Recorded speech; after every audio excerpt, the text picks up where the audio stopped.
Тело забітага 26-гадовага стоража прыватнай фірмы па вытворчасці тратуарнай пліткі раніцай 10 чэрвеня знайшоў заснавальнік прадпрыемства.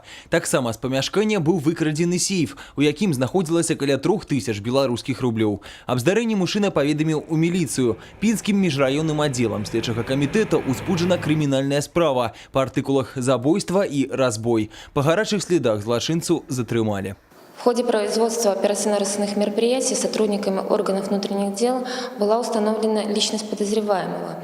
Им оказался 39-летний житель города Пинска. Мужчина задержан и водворен в изолятор временного содержания. В ходе обысков обнаружен металлический сейф и большая часть похищенных денежных средств. Следствие будет ходатайствовать о применении в отношении него меры пресечения в виде заключения под стражу.